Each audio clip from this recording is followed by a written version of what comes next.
नमस्कार। आप सबका हमारे चैनल पर स्वागत है। इस वीडियो में हम आपको बताने चाह रहे हैं कि जब हम किसी प्रयोजन वाइज हम कोई मंत्र जाप करते हैं तो किस कार्य के लिए कौन सा मंत्र किस स्थान पर उचित होता है, किन स्थानों पर मंत्र जाप करने से कितना फल मिलता है, ये हम आपको इस वीडियो में बताने जा रहे हैं। और आप कोई भी स्पिरिचुअल प्रोडक्ट ओमजा.com या शिवागो.com से प्राप्त कर सकते हैं, जेन्युइन, ऑथेंटिक, लैब सर्टिफाइड और साथ में अपग्रेडेड भी। तो चलिए हम बताते हैं आपको।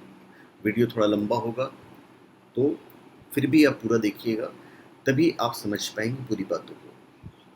देखिए, सनातन धर्म में कोई भी पूजन अनुष्ठान मंत्रों के बिना पूर्ण नहीं होता है। प्रत्येक धार्मिक अनुष्ठान में मंत्रों का उच्चारण अवश्य किया जाता है। वैदिक काल से ही सनातन धर्म में मंत्रोच्चारण और जाप करने की परंपरा रही है और धार्मिक शास्त्रों में मंत्र जाप का विशेष महत्व बताया गया है। मंत्र साधना निज स्थान पर या मंदिर में या पर्वत, नदी, वन या गौशाला आदि किसी भी स्थान पर किया जा सकता है। अलग अलग स्थानों का अलग अलग महत्व होता है।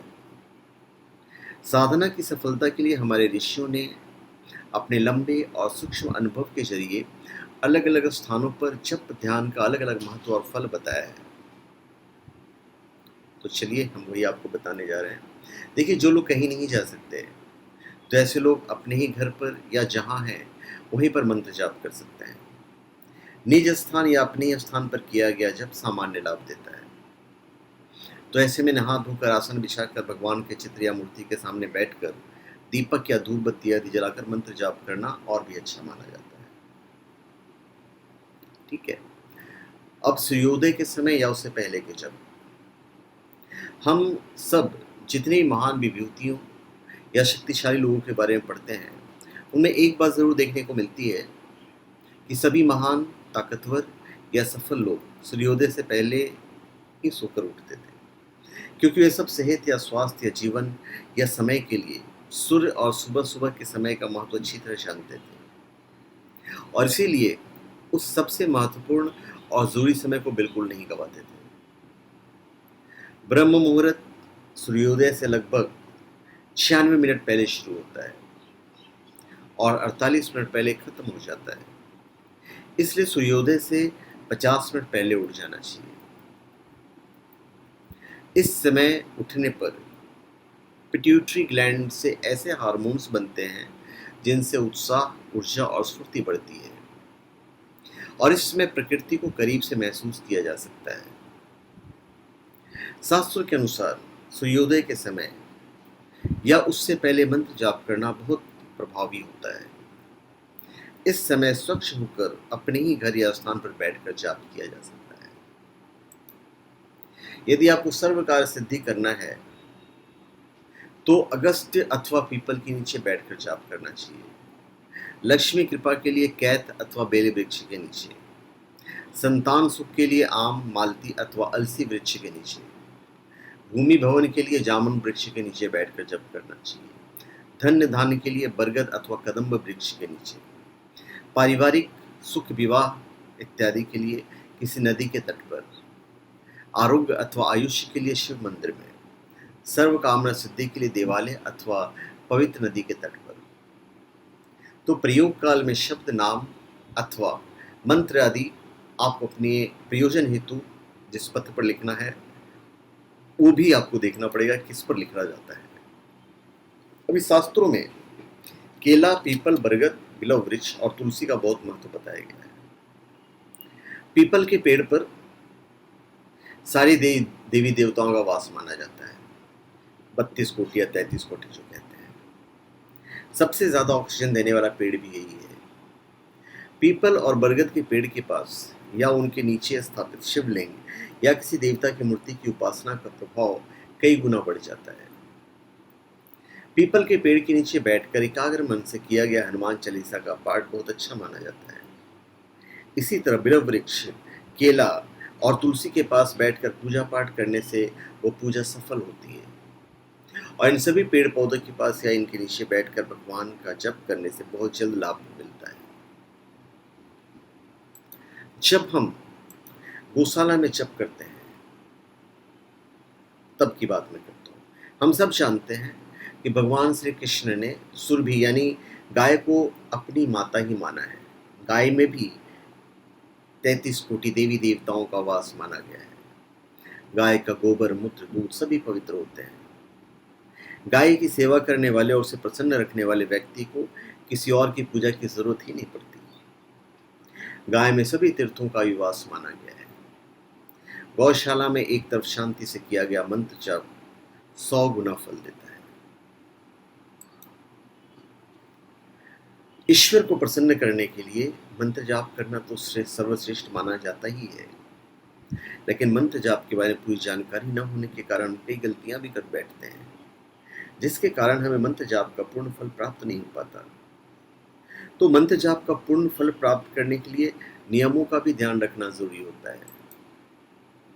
अब जब हम मंत्र जाप मंदिर में करते हैं तो जिस स्थान पर किसी देवी देवता की प्राण प्रतिष्ठा विधिवत हुई हो, या मंदिरों में या उनके पास मंत्र जाप करने से करोड़ गुना लाभ मिलता है। मंदिर ही वह स्थान होते हैं जहाँ कर कोई भी सामान्य व्यक्ति झूठ भी बोलना छोड़ देता है।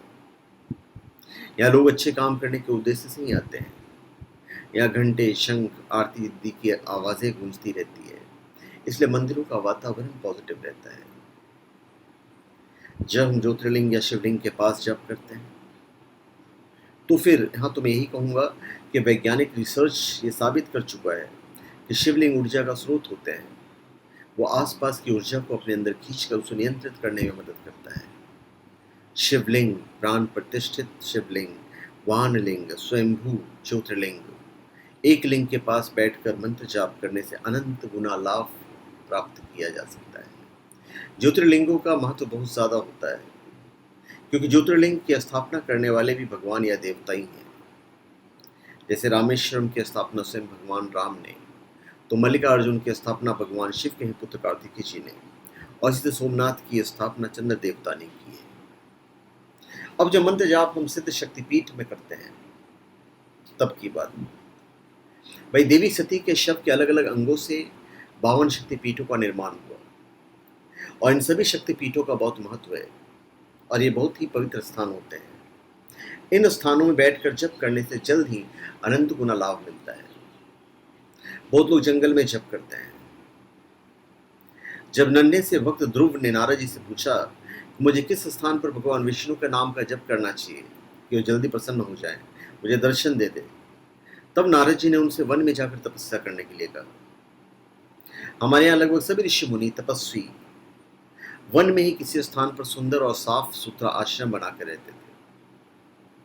वनों को साधना या तपस्या करने को उचित स्थान माना जाता था।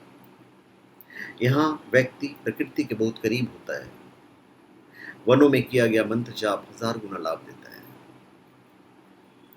कुछ लोग नदी तट पे करते हैं, संगम पर करते हैं। हमारे देश में नदियों को माता का स्थान दिया गया है, क्योंकि हमारे देश की नदियां साधारण नहीं है, बल्कि इन सभी की उत्पत्ति देवलोक से मानी गई है। जहाँ नदी की 2 या 2 से अधिक धाराएं मिलती हैं उस जगह को संगम कहते हैं।